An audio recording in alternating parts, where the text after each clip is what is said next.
Hello दोस्तों हमारी app Vishnu economics school के स्टोर में इकोनॉमिक्स और कॉमर्स सब्जेक्ट से रिलेटेड 250 से अधिक कोर्स हैं। तो दोस्तों अगर आप यूजी में हो या पीजी में हो या आप यूपीएससी की तैयारी कर रहे हो या आपके पास यूजीसी नेट है या आप पीजीटी की तैयारी कर रहे हो या किसी और कंपटीशन की तैयारी कर रहे हो जहां पर इकोनॉमिक्स और कॉमर्स सब्जेक्ट है, तो आपके लिए हमारे पास कोर्स है।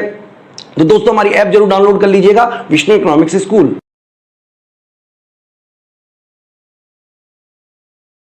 हेलो दोस्तों इस वीडियो में हम बात करेंगे पूर्ण प्रतियोगिता बाजार की स्थिति में फर्म का अल्पकालीन संतुलन की।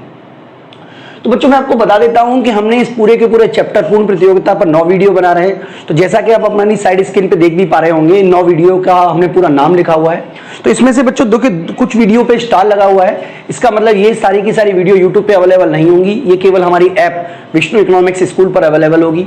तो ये सारी की सारी वीडियो अगर आप यूजी की तैयारी कर रहे हो, पीजी की तैयारी कर रहे हो, इसके अलावा आप किसी भी स्टेट से पीजीटी की तैयारी कर रहे हो, यूजीसी नेट की तैयारी कर रहे हो, तो ये सभी बच्चों के काम आने वाली है।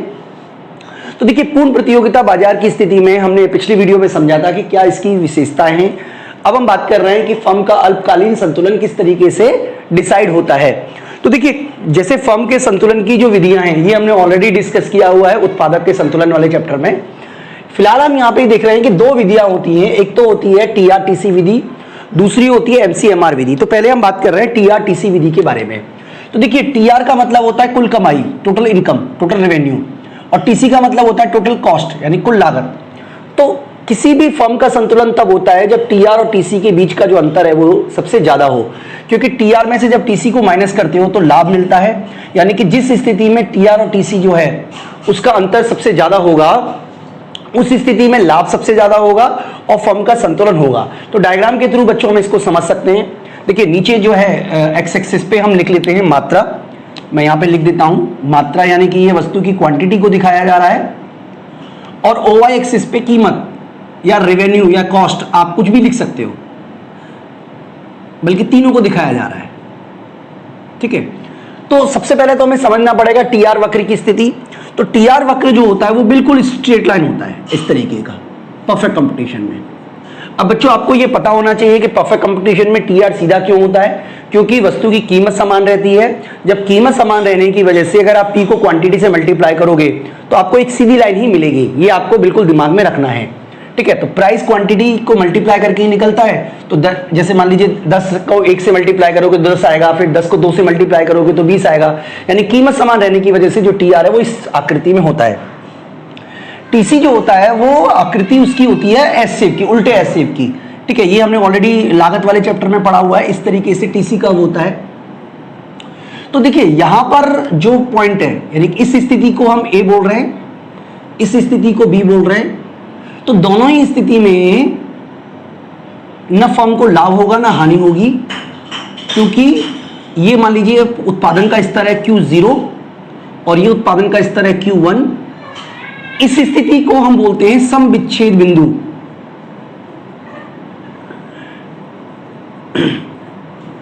ब्रेक इवन पॉइंट, यानी कि ना इस स्थिति में लाभ हो रहा है ना इस स्थिति में हानि हो रही है। ये A B break even point है और ये जो बी है ये भी ब्रेक इवन पॉइंट है।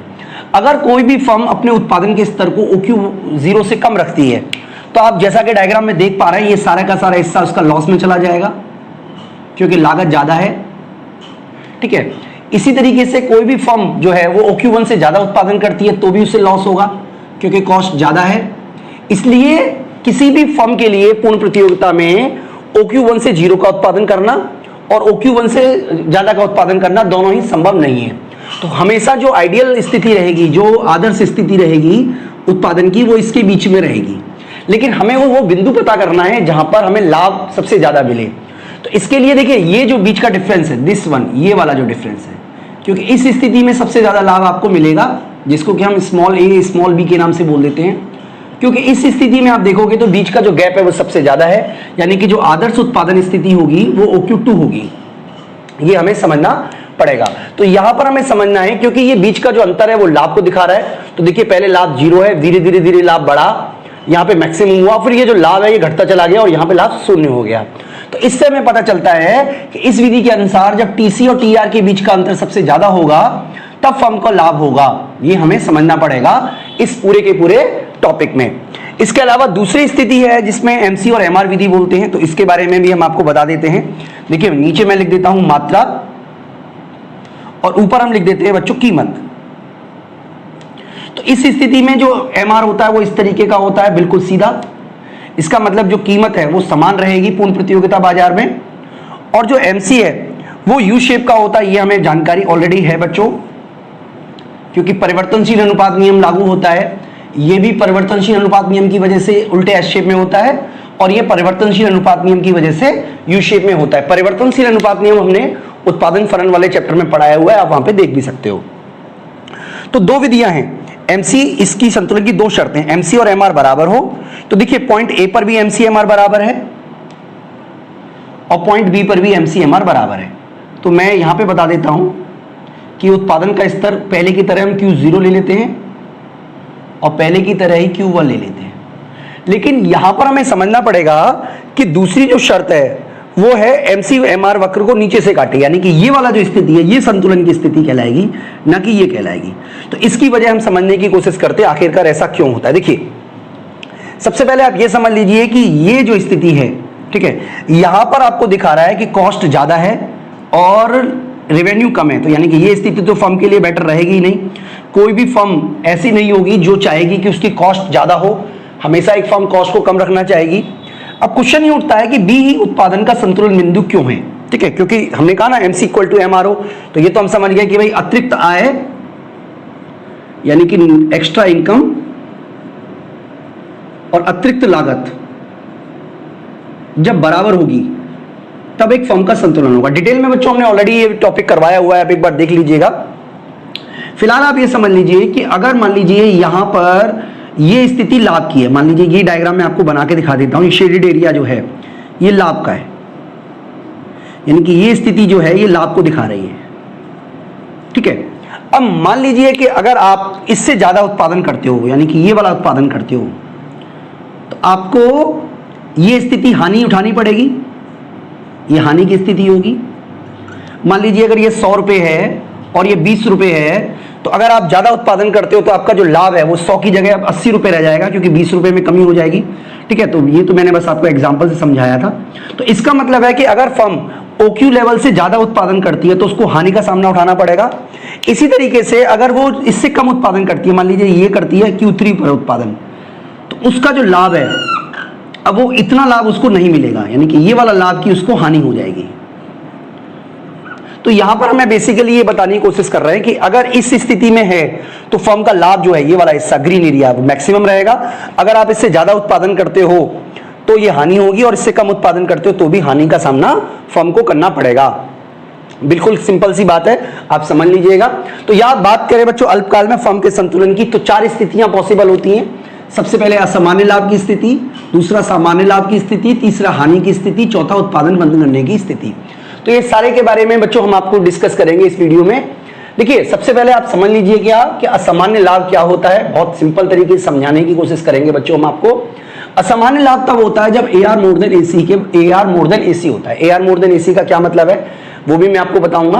तो फिलहाल ये 4 कंडीशन है वो आप देख लीजिएगा। असामान्य लाभ की कंडीशन को मैं आपको इस वीडियो में एक्सप्लेन करने की कोशिश करूंगा। तो यहां पे मैं बच्चों मात्रा लिख लेता हूं, यहां पे मैं कीमत लिख लेता हूं। देखिए जैसा कि अभी हमने समझा था कि फर्म को लाभ तब होगा जब TR मोर देन TC होगा, ठीक है। अगर हम इन दोनों को क्वांटिटी से डिवाइड कर दें तो इसका मतलब एवरेज रेवेन्यू यानी कि जो कि प्राइस के बराबर होता है वो ज्यादा होना चाहिए एवरेज कॉस्ट से। तो डायग्राम के थ्रू हम बच्चों से समझने की कोशिश करेंगे। हम जानते हैं कि पूर्ण प्रतियोगिता बाजार की स्थिति में AR और MR हमेशा बराबर बराबर होते हैं। ये हमारी पहली कंडीशन है जो कि आपको पता होनी चाहिए, ठीक है। तो ये हमारा डायग्राम है, तो हमें आपको ये समझ में आना चाहिए। दूसरा हमें मतलब ये पहली बात आपको क्लियर होनी चाहिए कि AR और MC, AR और MR और प्राइस हमेशा पूर्ण प्रतियोगिता में बराबर होते हैं। और MC वक्र U आकार का होता है, मैं इस तरीके से बना देता हूं, इसका एक हिस्सा उठसा हुआ हिस्सा, यानी कि ये वाला जो स्थिति है, ये वाली स्थिति, ये हमारा A संतुलन बिंदु है।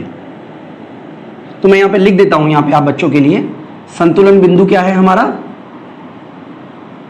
संतुलन बिंदु A है, ठीक है। स्मॉल a है तो मैं स्मॉल a लिख देता हूं।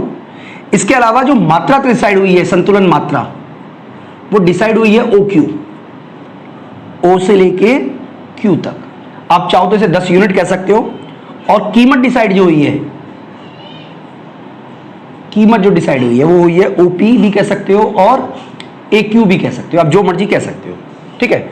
अब असामान्य लाभ की स्थिति तब उत्पन्न होती है जब एवरेज रिवेन्यू कॉस्ट कम हो, यानी कि फर्म की एवरेज कॉस्ट इस जगह पर हम इसको कट कर रहे हैं। क्यों कट कर रहे हैं? क्योंकि हमें ये क्या साबित करना है कि जो एवरेज कॉस्ट है वो एवरेज रिवेन्यू से कम है।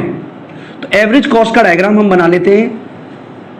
ठीक है, एवरेज कॉस्ट यू शेप की होती है। 1 मिनट में दोबारा से बना देता हूं, 1 मिनट।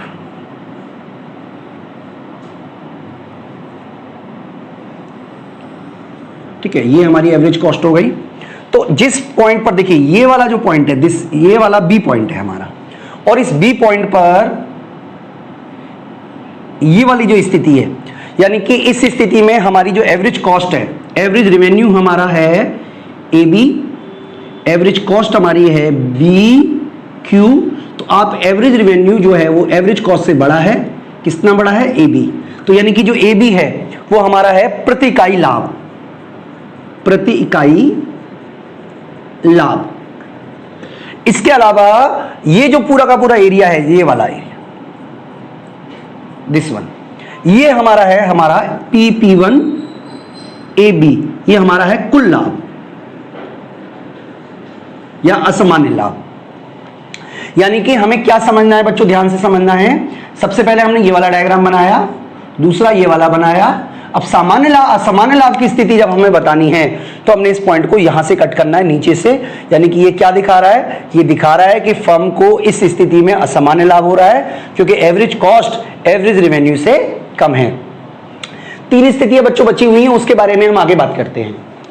तो चलिए बच्चों, अब हम आगे बात करते हैं पूर्ण प्रतियोगिता में बची हुई 3 स्थितियों की, जिसमें से सेकंड स्थिति सामान्य लाभ की है। तो देखिए, सामान्य लाभ को भी मैं आप बच्चों को समझाऊंगा। ठीक है, सामान्य लाभ की स्थिति का मतलब है कि जब AR इक्वल टू AC होता है, तो इस स्थिति में देखिए, जब AR इक्वल टू AC होता है तो आप ये भी कह सकते हो कि शून्य लाभ होगा, है ना। लेकिन मैं आपको बताना चाहता हूं कि इसको सामान्य लाभ क्यों कहते हैं, क्योंकि जो एवरेज कॉस्ट होती है उसमें एक उद्यमी को मिलने वाला जो न्यूनतम लाभ है, न्यूनतम लाभ है, वो भी शामिल होता है।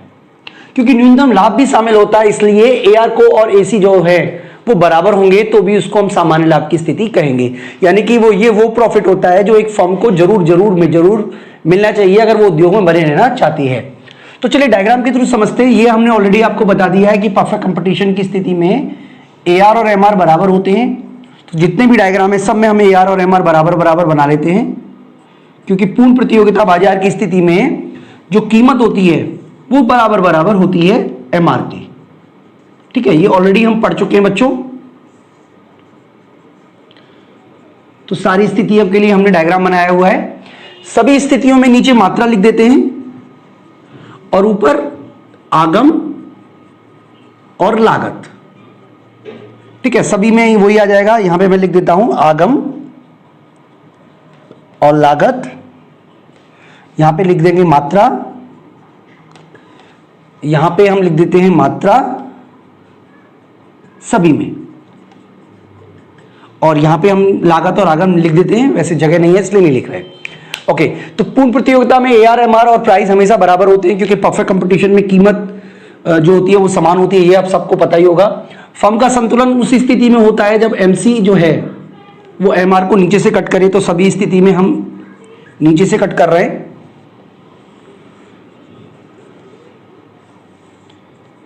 ठीक है जी, तो फर्म का संतुलन कहां होगा? संतुलन उस बिंदु पर होता है जहां पर MC और MR बराबर है। तो सभी के सभी डायग्राम में हम एक जैसी बात कर रहे हैं, तो इसलिए हम सेम चीज बना देते हैं।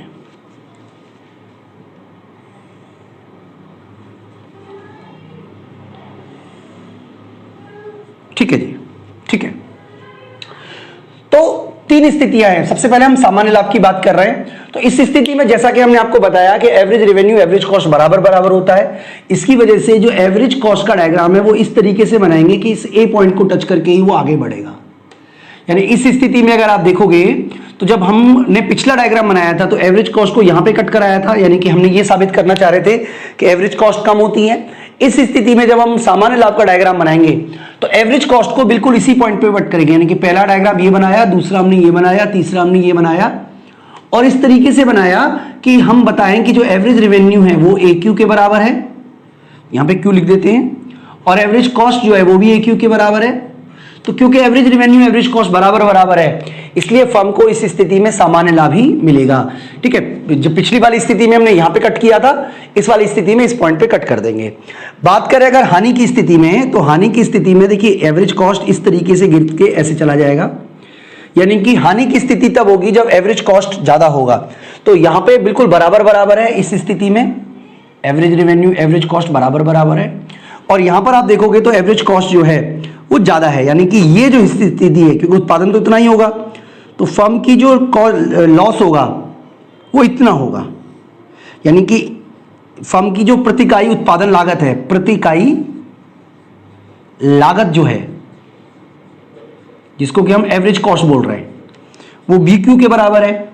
ठीक है, आप चाहो तो इसको 15 रुपए मान लेना, ये 10 रुपए मान लेना, जैसे आपको ठीक लगे, और जो एवरेज रेवेन्यू है वो हमारी AQ के बराबर है। तो इस स्थिति में एवरेज रेवेन्यू क्योंकि छोटा है एवरेज कॉस्ट से इसलिए फर्म को लॉस होगा, और जो टोटल लॉस है वो ये वाला है क्योंकि फर्म जो है वो इतनी मात्रा बेच रही है, सारी की सारी मात्रा, तो ये सारा का सारा स्थिति हमारी लॉस में चली जाएगी। तो बच्चों इस तरीके से हमने डायग्राम बनाया सामान्य लाभ का और हानि का। ठीक है, तो अब हम बात करते हैं उत्पादन बंद की। ये थोड़ा सा कॉम्प्लेक्स है, थोड़ा सा ध्यान से आप समझिएगा, मैं उम्मीद करता हूं कि आपको ये भी समझ में आ जाएगा। देखिए सबसे पहले उत्पादन बंद की स्थिति तभी आती है जब हानि की स्थिति हो, क्योंकि कोई भी फर्म जो है वो लाभ की स्थिति में तो उत्पादन बंद करेगी नहीं, तो हानि की स्थिति में ही उत्पादन बंद होगा। तो सबसे पहले हम हानि की स्थिति समझ लेते हैं। जैसा कि हमने यहाँ पे डायग्राम बनाया था, सेम डायग्राम हम आपको बना के दिखा रहे हैं। ये मान लीजिए एवरेज कॉस्ट है, ये हमारी एवरेज कॉस्ट है। ठीक है, यानी कि दोनों ही स्थिति में हम आपको हानि को ही डिनोट कर रहे हैं। तो हम ये बता रहे हैं कि आपको फर्म को हानि हो रही है। ठीक है, तो यहां पर हम बता रहे हैं बच्चों को कि हानि की स्थिति में उत्पादन बंद कब होगा,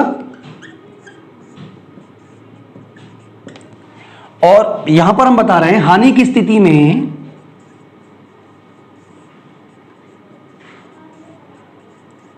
फर्म उत्पादन करेगी।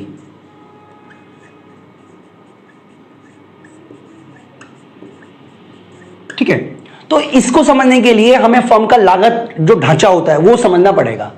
यानी कि दो तरीके की कॉस्ट होती है एवरेज कॉस्ट के अंदर शामिल। सबसे पहली होती है एवरेज फिक्स कॉस्ट, दूसरी होती है एवरेज वेरिएबल कॉस्ट। ठीक है, तो मान लीजिए कि फर्म की जो एवरेज कॉस्ट है वो 10 रुपए है, जिसमें से फिक्स कॉस्ट जो है वो 6 रुपए है और जो वेरिएबल कॉस्ट है वो 4 रुपए है। ठीक है, हम थोड़ी देर के लिए मान के चल रहे हैं। इसका मतलब ये हुआ कि अगर मान लीजिए आप जैसे सपोज कीजिए कि आपने कोई रेंट पे कोई दुकान ली हुई है एग्जाम्पल के लिए, तो 6 रुपए उसका रेंट है, 4 रुपए आप उस कच्चे माल का यूज कर रहे हो और 10 रुपए टोटल आपका खर्चा हो रहा है किसी भी वस्तु को बनाने में। ठीक है, एवरेज कॉस्ट हम मान रहे हैं। चलिए 10 की जगह हम इसको 12 मान लेते हैं और इसको हम 8 मान लेते हैं, थोड़ा सा समझ में आ जाएगा हमारे को। और एवरेज रेवेन्यू जो हो रही है आपको मान लीजिए एवरेज रेवेन्यू जो हो रही है वो 10 रुपए की हो रही है। तो इस स्थिति में जो लॉस हो रहा है वो आपको पता होगा 2 रुपए का लॉस हो रहा है, लेकिन फर्म 2 रुपए का लॉस सहेगी या नहीं सहेगी, क्वेश्चन मार्क यही है। तो इसके लिए हमें लागत ढांचे पर विचार करना पड़ेगा।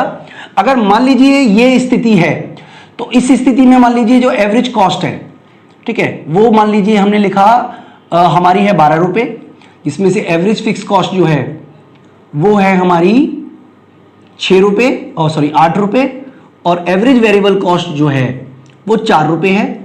इस स्थिति में जो एवरेज रेवेन्यू हमने माना है वो माना है मान लीजिए 12 रुपए और 10 रुपए। तो इसका मतलब जो हमारा लॉस हो रहा है वो हो रहा है 2 रुपए का। हमारी कंडीशन बिल्कुल क्लियर हो जानी चाहिए आपको। अब मान लीजिए अगर वो उत्पादन करती है, ठीक है, और उत्पादन नहीं करती, ये दो कंडीशन हम लेके चल रहे हैं, नहीं करती, तो कितने कितने का लॉस होगा। सबसे पहले मैं आपको बता देता हूं कि कोई भी फर्म जो है वो अपने फिक्स कॉस्ट को नहीं मतलब एक तरीके से आप कह सकते हो कि फिक्स कॉस्ट का लॉस वो बियर कर लेगी, लेकिन वेरिएबल कॉस्ट का जो लॉस है वो कभी भी बेयर नहीं करेगी। मतलब मैं आपको समझाऊंगा इसका क्या मतलब है।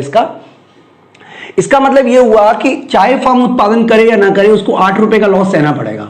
उत्पादन बंद करने का मतलब उत्पादन छोड़ के जाना नहीं है। उत्पादन बंद करने का मतलब है कि शटर डाउन कर देना है, और कुछ दिन आप जब उत्पादन नहीं करोगे तो आपकी जो फिक्स कॉस्ट है, जो किराया है, वो तो आपको देना ही पड़ेगा। जो कर्मचारी हैं उनको पेमेंट करनी ही पड़ेगी, जो फिक्स कर्मचारी हैं। हाँ, आप अपना बिजली का खर्चा या कच्चे माल का खर्चा आप बचा सकते हो। तो इस स्थिति में अगर वो उत्पादन करती है तो जैसा कि हमने आपको बताया 2 रुपए का लॉस होगा। लेकिन अगर वो उत्पादन बंद कर देती है तो उसको पूरी की पूरी जो आप कह सकते हो 8 रुपए का लॉस होगा। ठीक है, क्योंकि उसकी वेरिएबल कॉस्ट बच जाएगी लेकिन फिक्स कॉस्ट तो कभी भी जो होगी नहीं। तो 8 रुपए का, इसका मतलब इस स्थिति में अगर आप देखोगे तो फर्म उत्पादन करेगी, क्योंकि इस स्थिति में फर्म का जो एवरेज रेवेन्यू है वो एवरेज वेरिएबल कॉस्ट से ज्यादा है। यानी कि अगर किसी भी फर्म को 4 रुपए से ऊपर उत्पादन मिल रहे हैं, यानी कि मान लीजिए 5 रुपए मिल रहे हैं, सपोज कीजिए ये 5 रुपए उसको मिल रहे हैं। ठीक है, मान लीजिए 5 रुपए मिल रहे हैं, ये 7 रुपए है। सॉरी ये गलत बुक कर दिया मैंने। ये 8 ही रुपए मान लेते हैं, ये हम 4 रुपए मान लेते हैं, इसको मान लेते हैं, चलिए 5 रुपए मान लेते हैं। तो इसका मतलब ये हुआ, 5 रुपए मानने का मतलब हुआ कि सीधा सीधा 7 रुपए का लॉस हो रहा है। ठीक है, क्योंकि 12 रुपए की आप कह सकते हो लागत है, 5 रुपए की कमाई है, तो 7 रुपए का लॉस हो रहा है। लेकिन अगर वो उत्पादन करती है तभी तो 7 रुपए का लॉस होगा। लेकिन अगर वो नहीं करती है तो ये पूरा का पूरा लॉस में चला जाएगा, 8 रुपए। तो इसका मतलब ये हुआ कि इस स्थिति में भी उत्पादन करना फायदेमंद रहेगा। तो कब तक फायदेमंद रहेगा? जब तक कि एवरेज रेवेन्यू एवरेज वेरिएबल से ज्यादा है, और एवरेज रेवेन्यू अगर एवरेज कॉस्ट से कम है, यानी कि लॉस की स्थिति में भी अगर ये कंडीशन फुलफिल हो रही है तो उत्पादन करना फायदेमंद रहेगा। ठीक है, ये हमें समझना पड़ेगा। तो इसका मतलब ये हुआ कि अगर हमारी एवरेज वेरिएबल कॉस्ट, मतलब मैं एवरेज वेरिएबल कॉस्ट बना देता हूं, अगर नीचे से जा रही है, ये वाला इस तरीके से है, तो फर्म हानि की स्थिति में भी उत्पादन जारी रखेगी। बस आपको मुझे ये समझाना है। ठीक है, अगर मान लीजिए कि एवरेज रेवेन्यू किसी भी वजह से घटकर 4 रुपए हो जाती है, मान लीजिए 4 रुपए हो जाती है, इसका मतलब यह हुआ कि अब काम करने पर 8 रुपए का लॉस होगा। ठीक है, क्योंकि कमाई खर्चा 12 रुपए का, कमाई 4 रुपए की, तो लॉस 8 रुपए का। यानी कि उत्पादन करती है तो 8 रुपए का लॉस होगा, और उत्पादन नहीं करती है तो भी 8 रुपए का लॉस होगा, क्योंकि फिक्स कॉस्ट का लॉस तो उसको बियर करना ही पड़ेगा अगर वो उत्पादन नहीं करती है। यानी कि हम कह सकते हैं कि अगर एवरेज रेवेन्यू और एवरेज वेरिएबल कॉस्ट बराबर बराबर हो जाते हैं तो उस स्थिति में फर्म उत्पादन को बंद कर देगी। यानी कि आपको क्या समझना है बच्चों? बेसिकली आपको यह समझना है कि अगर एवरेज कॉस्ट, ठीक है, को आप छोड़िए, एवरेज वेरिएबल कॉस्ट और एवरेज रेवेन्यू अगर बराबर बराबर हो जाते हैं तो उस स्थिति में उत्पादन करने पर भी एवरेज फिक्स कॉस्ट के बराबर लॉस होगा, और उत्पादन ना करने पर भी एवरेज फिक्स कॉस्ट के बराबर लॉस होगा। यानी कि उसकी जो एवरेज फिक्स कॉस्ट है वो लॉस हो रहा है। यानी कि एवरेज वेरिएबल कॉस्ट तो किसी भी फर्म को रिकवर होनी ही चाहिए। फर्म जो है वो एवरेज वेरिएबल कॉस्ट के बराबर पैसा उसको मिलना ही चाहिए। इस स्थिति में अगर उससे ज्यादा मिलेगा तो वो काम करेगा, बराबर होगा तो ये उत्पादन बंद करने की स्थिति। उत्पादन बंद करने का मतलब है ये वो पॉइंट है जितना उत्पादन किया जाएगा। ठीक है, उत्पादन बंद बिंदु का मतलब है इतना वो उत्पादन करेगा। तो यहां पर आपको ये समझना है कि अगर एवरेज वेरिएबल कॉस्ट इस पॉइंट पे टच करता है, इस वाले पॉइंट पे, इस वाले पॉइंट पे, देखिए ये नीचे किया है इसलिए उत्पादन करेगी, लेकिन इस वाले पॉइंट पे टच किया है तो क्योंकि average revenue average variable cost के बराबर बराबर है तो हानि की स्थिति में फर्म उत्पादन करना बंद कर देगी। अगर मान लीजिए कि एवरेज रेवेन्यू 2 रुपए है तो फिर तो क्वेश्चन ही नहीं उठता, क्योंकि उत्पादन तो ऑलरेडी बंद हो चुका है।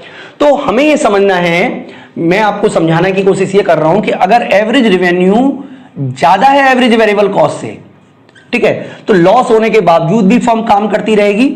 लेकिन अगर एवरेज रेवेन्यू बराबर हो जाता है एवरेज वेरिएबल कॉस्ट के तो फर्म उत्पादन को बंद कर देगी।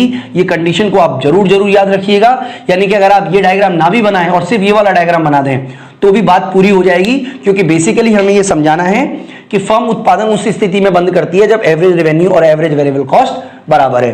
तो इस तरीके से बच्चों अल्पकाल में फर्म का संतुलन खत्म होता है। अब दीर्घकाल की बात करें तो दीर्घकाल में फर्म को केवल सामान्य लाभ होता है। उसके ऊपर बच्चों हम अलग से वीडियो बनाएंगे। तो बच्चों आप हमारी ऐप जरूर डाउनलोड कर लीजिएगा, विष्णु इकोनॉमिक्स स्कूल, क्योंकि अगली जो वीडियो है वो प्राइवेट वीडियो है और आपको केवल हमारी ऐप विष्णु इकोनॉमिक्स स्कूल पे ही मिलेगा। तो इस वीडियो में इतना ही बच्चों, थैंक यू।